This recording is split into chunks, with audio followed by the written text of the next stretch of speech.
Hey everyone, in this episode we're going to be talking about Wyoming versus Montana. Both of these states kind of embrace that nature of the West, you might say.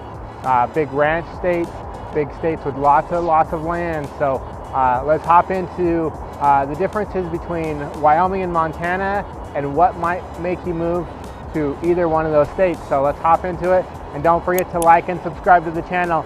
Thank you and have a great day.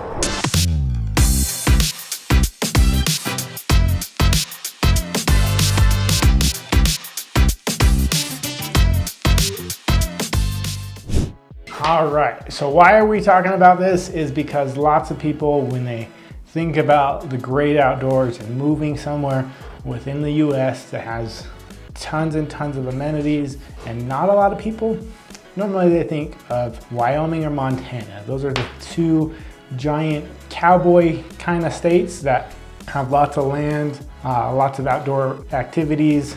You have the mountains and the rivers and the streams.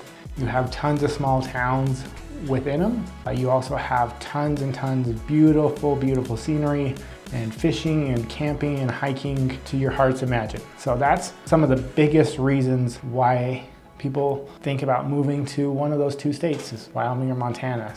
Some of the cons in between them both, because they are kind of different. So the housing prices are a little bit different. The average housing price in Montana is at $441,000. In Wyoming, it is at $331,000 on the average house of this last year. So something to keep in mind. And then taxes. So Wyoming does have a sales tax on your personal items of 4%. So 4% you're gonna get taxed on if you buy, say, a vehicle or whatnot. You're gonna get a 4% tax rate.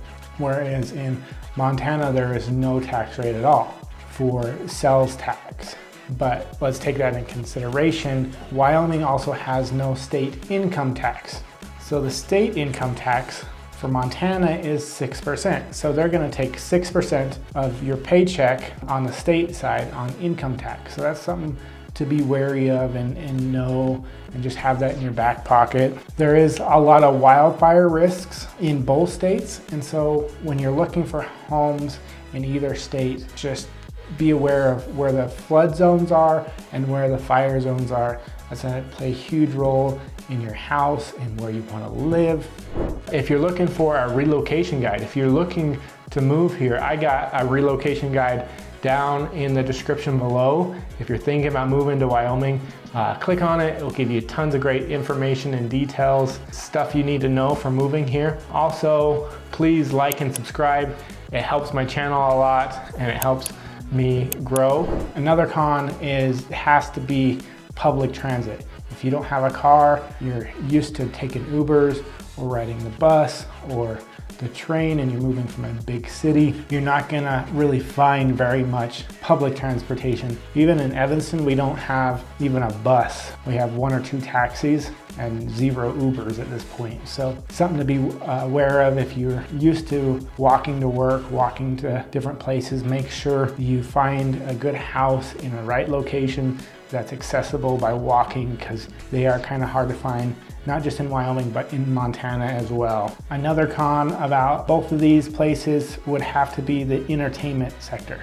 A lot of small towns in both towns, so that means not a lot giant movie theaters. We do have small movie theaters, but you're not gonna go out to a much plays or entertainment. Not a lot of giant museums in either one of these locations like there is in the big cities. I remember in Houston, they have this giant museum, and it was awesome to go to, but that's not something we have up here. So that's something you gotta be aware of whether you're picking either one of these states to live in. And one thing you gotta watch out for in Wyoming is that dang wind. That wind is relentless, especially when it snows. So when it starts snowing and blowing, you just gotta watch out for those winds. So just weigh your options, talk to a local professional. If you want more information about living or raising kids or being here in Evanston, Wyoming, definitely subscribe to the channel.